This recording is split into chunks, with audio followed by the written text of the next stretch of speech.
After a tough 2016, time to get back to work. The spotlight always on Reaver football, and in game one of the new season, it's shining a little bit brighter. The Reavers looking to make a statement in a top 20 matchup. The opponent, Independence. Their first winning season in 10 years in 2016. The Last Chance U cameras will follow them this year. Would the Reavers buy into the hype, or would they punch in and punch out the Pirates? Highlights and more next. It's the Stroh Show, and it's coming up on CBTV 17 and the Reaver Sports Network.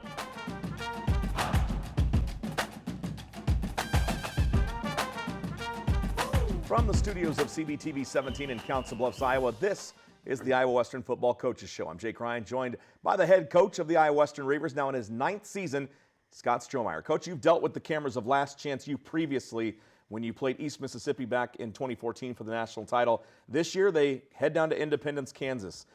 Let's ask this question. Is there a more hyped team in junior college football than the Pirates of Independence right now?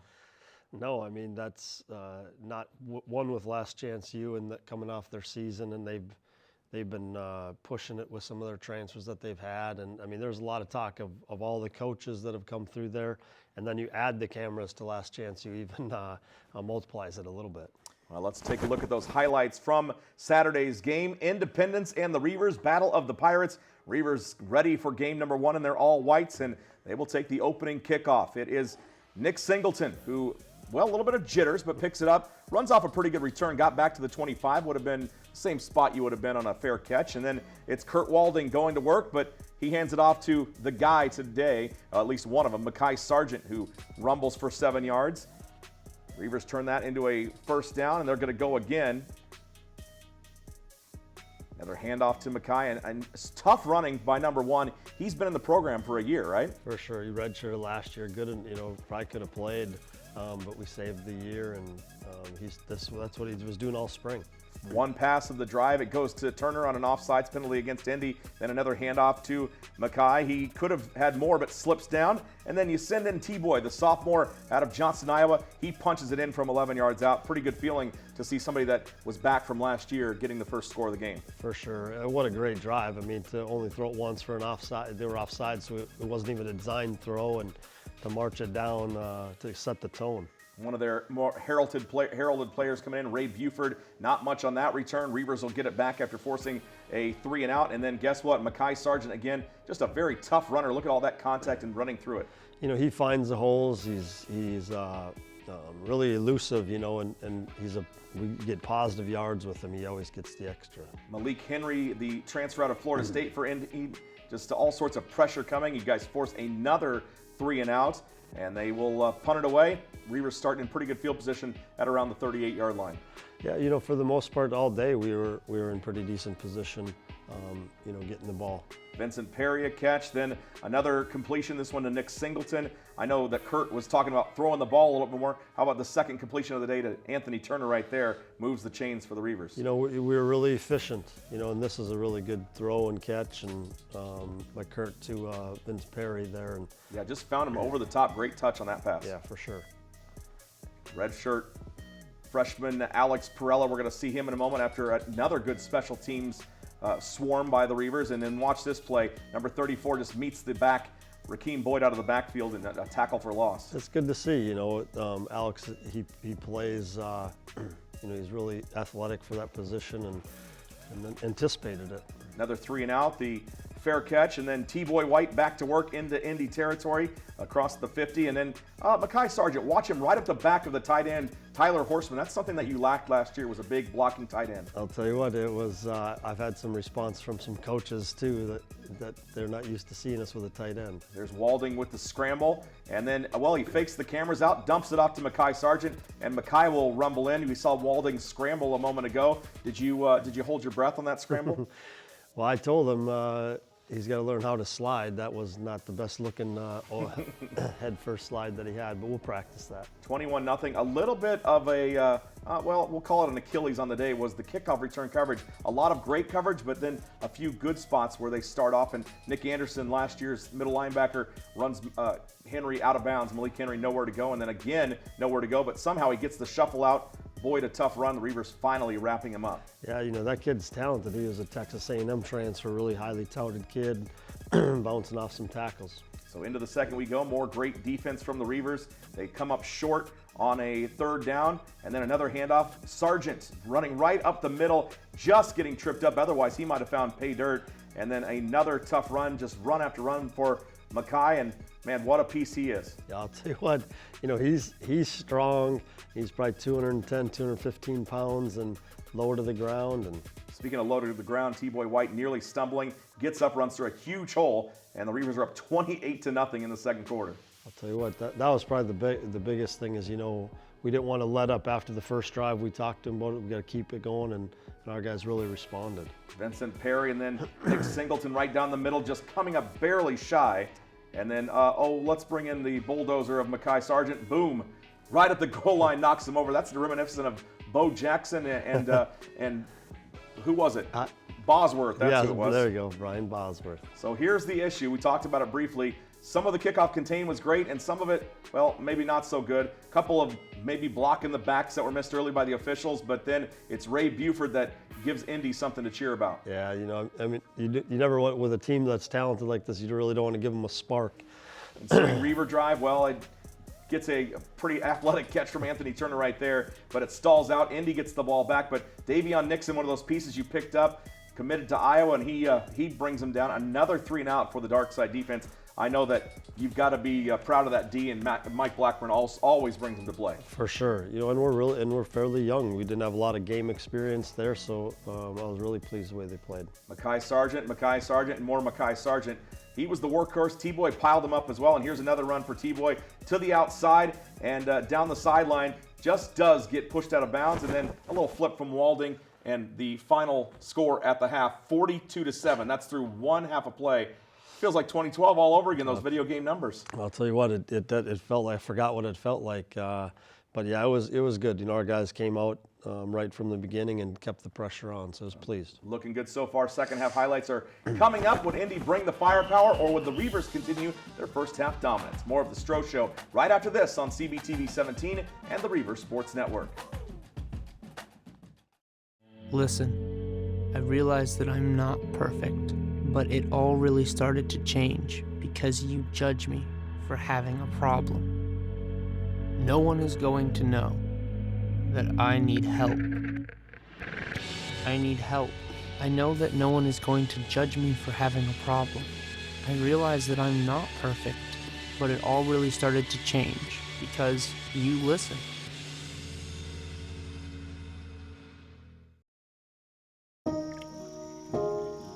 This is the story of a boy who didn't talk for a long time. The boy liked things to always be the same. Any changes would scare and upset him. The unknown was an unfriendly place. The boy was very sensitive to lights and sounds. So he built secret hiding places where they couldn't get in. The boy didn't like looking people in the eye. He wasn't trying to be mean, it just made him feel uncomfortable. Sometimes he would flap his arms again and again. One day I found out I had something called autism. My family got me help. Slowly, I found my voice and learned all the ways I could live with it better. Early intervention can make a lifetime of difference. Learn the signs at autismspeaks.org. Everything starts out small. The things that hurt us, they all start from somewhere.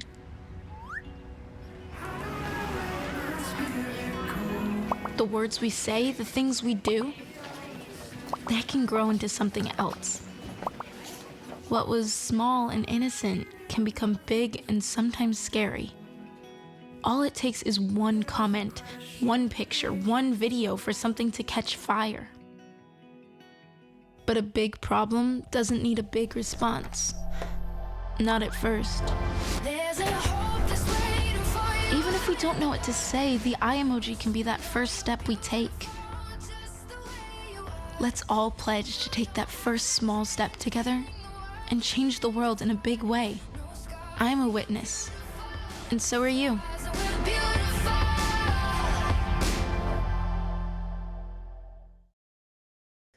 From the studios of CBTV 17 at the Canesville Center on the campus of Iowa Western Community College, Jake Ryan and the head coach, Scott Stroh. Coach, not too much to be upset about at the half. You're up 42-7.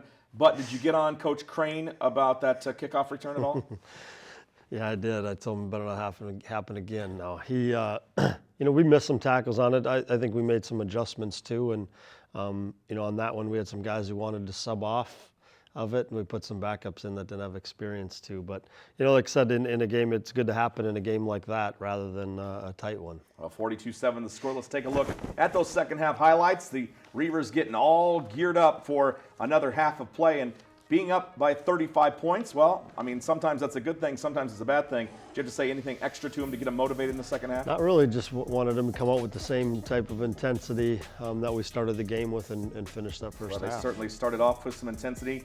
They get the good special teams tackle, and then nice shoot on the outside by Desmond Lockett making the tackle. And then how about this play? Swarming under, Malcolm Lee giving chase, and then they'll throw down the field. Again, just coming up short on plays where they needed more yardage. For sure. Like I said, it was good to get that one. We start, getting our running game going again in the second half here. Mekhi Sargent with the run. How about Kurt Walding here? I thought he was going to get pulled down.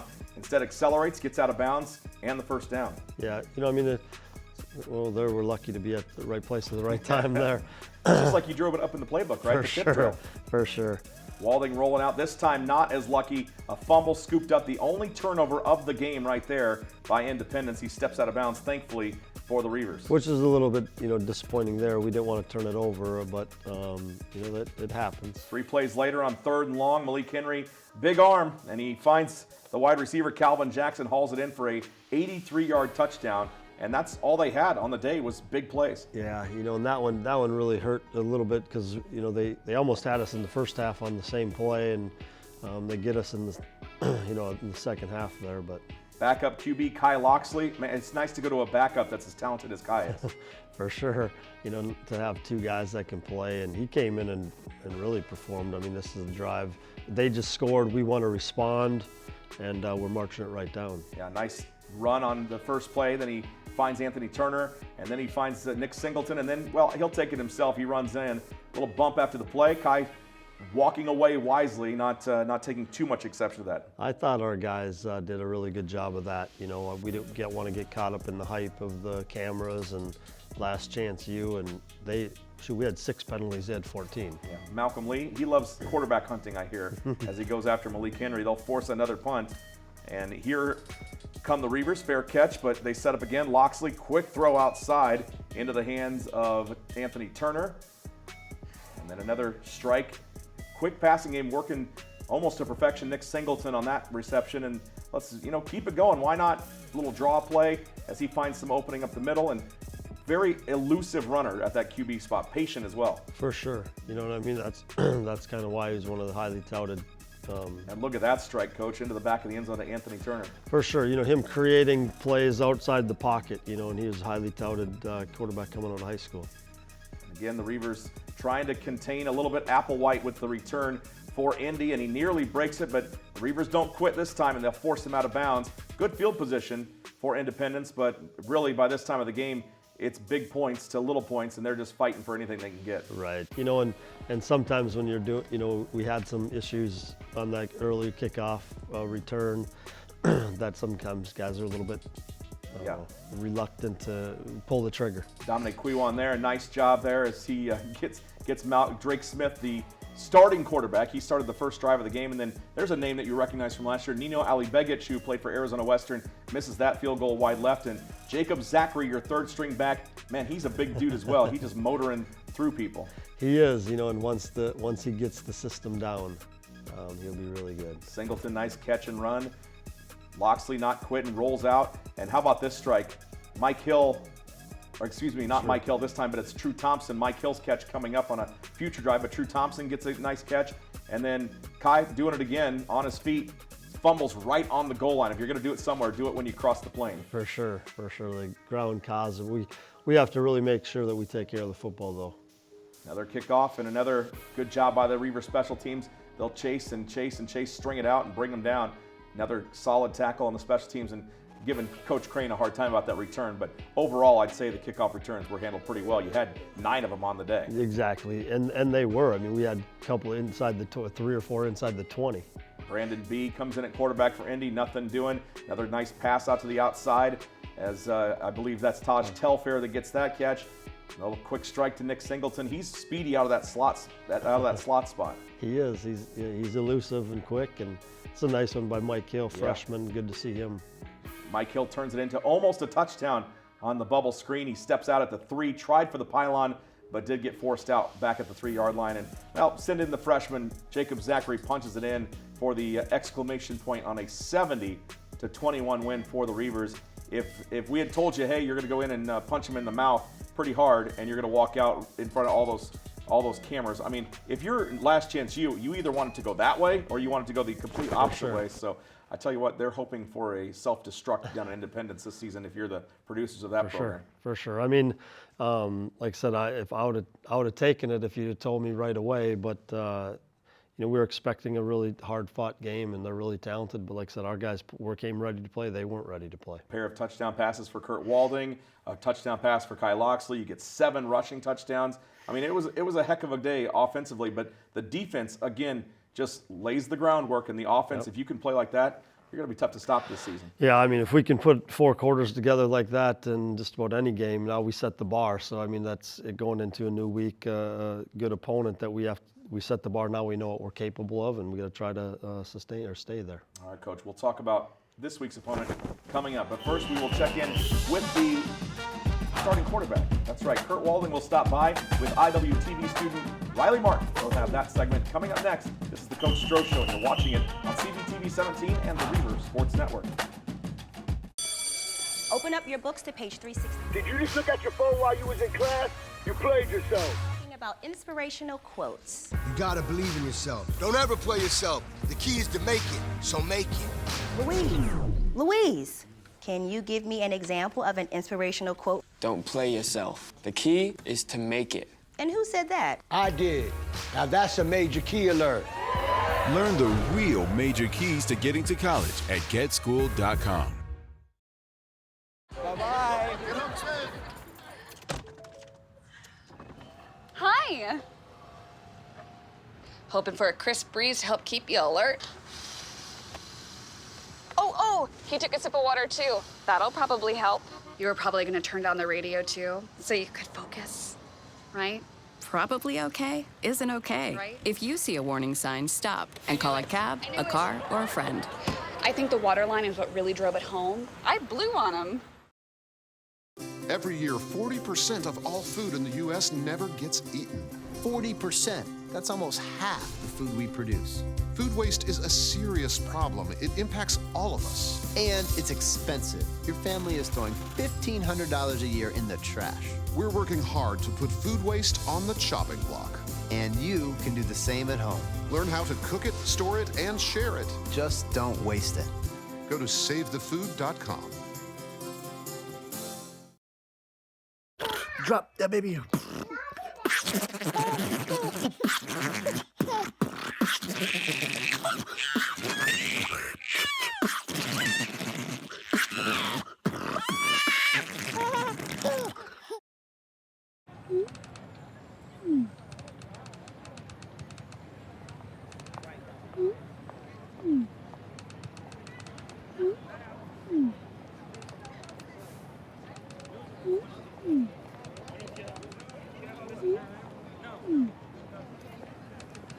Don't ignore the subtext.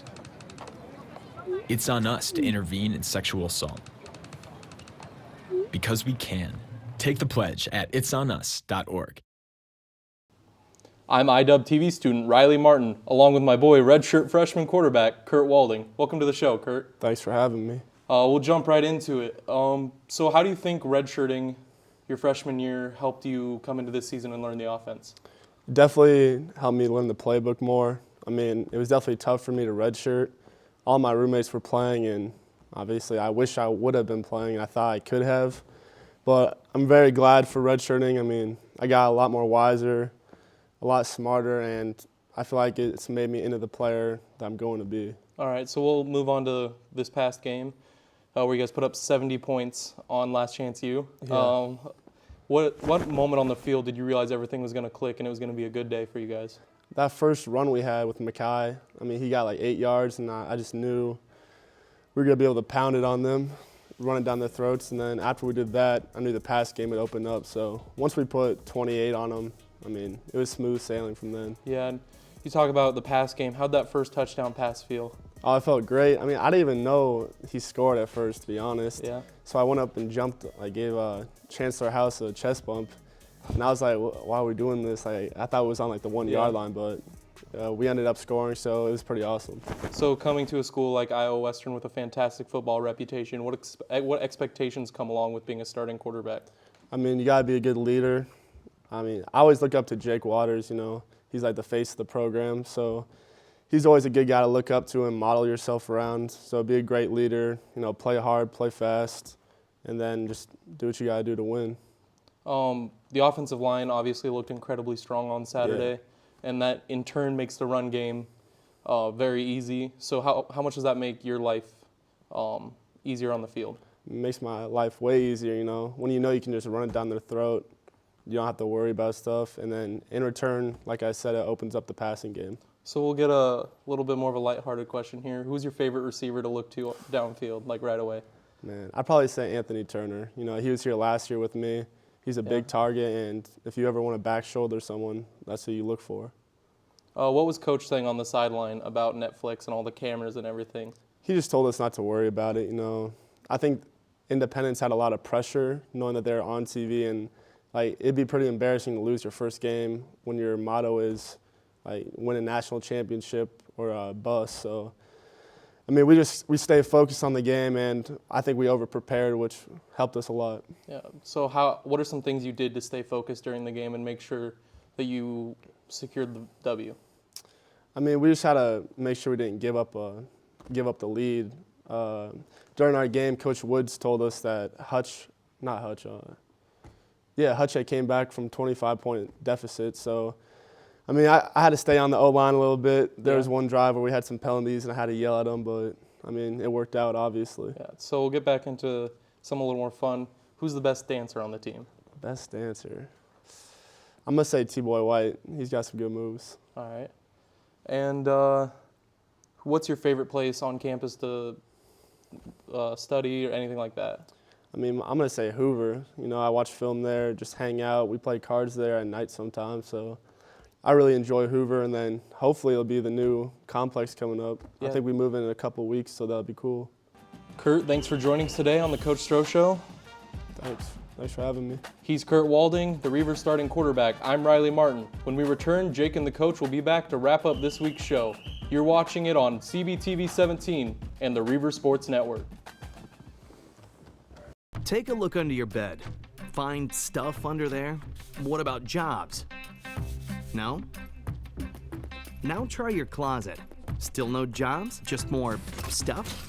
Well, you really have both. See, stuff is defined as household articles considered as a group. Sometimes this stuff is no longer needed. Wait, no longer needed? That can't be right. Because remember those jobs you were looking for? Those are really needed. And they're the stuff inside your stuff. Our job is to unlock those jobs. And it starts when you donate your stuff to your local Goodwill. Here's how we do it. When you donate to Goodwill, we sell your stuff to provide job training for people right here in your community. So just by teaming up with Goodwill, you help create jobs. And isn't that worth parting with the leftover keytar from your 80s cover band? Goodwill. Donate stuff, create jobs.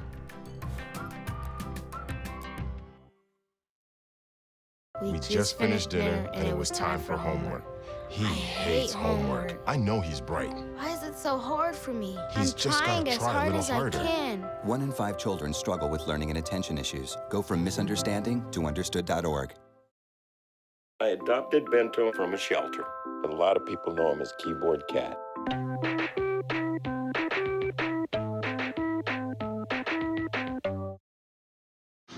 Most party fouls are pretty dumb. But if you decide to drink and drive underage, you could lose your license and your freedom. Underage drinking and driving, the ultimate party foul. We're back on the set of the Coach Stroh Show at CBTV 17 in Council Bluffs. I'm Jake Ryan with the head football coach of the Iowa Western Reivers. 1-0 on the season, Mr. Scott Strohmeyer. Well, Hutchinson comes in. Coach, what can you tell us about the matchup with the Blue Dragons of Hutchinson? I mean, we don't know a lot about them. Obviously, they won their game. They're down 25 and came back to win 50-42 against Coffeyville, so that's a good one. And in the past, sometimes the Hutchinson teams would, falter to that, but they fought through it, and give them a lot of credit. They're well coached. The game was way different. They had a lot of bad things happen, safety, bad field position, stuff Yeah, I think like they had that. 2 safeties in the early going. 2 safeties, a bad snap, and then they tackled them in the end zone. So, I mean, they're better than being down 25 points to Coffeyville. And, got to give them credit, though. They're well coached. They're talented. I mean, they got D-tackle that's committed to Alabama. I mean, they got a Alabama transfer running back. I mean, so they got players. We're going to have to play as well as we did on Saturday. Just in the peripheral of looking at last season's roster compared to this season's roster, it looks like they have a lot of guys back as well. They do. And that's one thing they've done a good job. And they struggled at times last year, just like we did, in the final towards the end. But they got a lot of returners. Again, they're big, they're physical. They're going to look really good coming off the bus, just like Independence. So we have to come ready to go, and it's going to be a tough one. I know it doesn't matter for the players necessarily, but last time they were here, you guys punched them in the mouth pretty good. And then last season, of course, a chance to win that game late, and just some things didn't go your way. So there's a little bit of motivation on both sides of the ball. Oh, for sure. And we watched, obviously, that game, and I've watched it a couple of times, and I knew it was bad, but watching it again brought back some nightmares of all the opportunities we had, and that we literally just gave them the game in 6 or 7 different situations. So, I'm eager to get it back. That's not the way we play ball, and our kids, the returning kids, that's the first thing they said Sunday. Final score last year, 21-12. It was 15-12 before they scored a pick, or it wasn't a pick six, it was a fumble scooped for the final deficit. So should be a good one. Coach, thanks for joining us today again. We will talk with you for the pregame, and then, of course, next week on next week's Stroh Show. Sounds good. Thanks, Jake. All right, there he is, head coach Scott Strohmeyer. This Saturday, as I said, got to be a good one. A blue out for the Blue Dragons on First Responders Day. We welcome all police, fire, EMTs, and 911 operators and their family. They'll all receive free admission with their credentials or identification. Kickoff at 1 o'clock with Hutch. The free tailgate begins at 11. That, of course, sponsored by Barley's Bar and Grill, Glory Days Bar and Grill, and In Motion Gymnastics. They're going to bring some bounce houses, so make sure you get out there for the pregame, Coach, and get some exercise.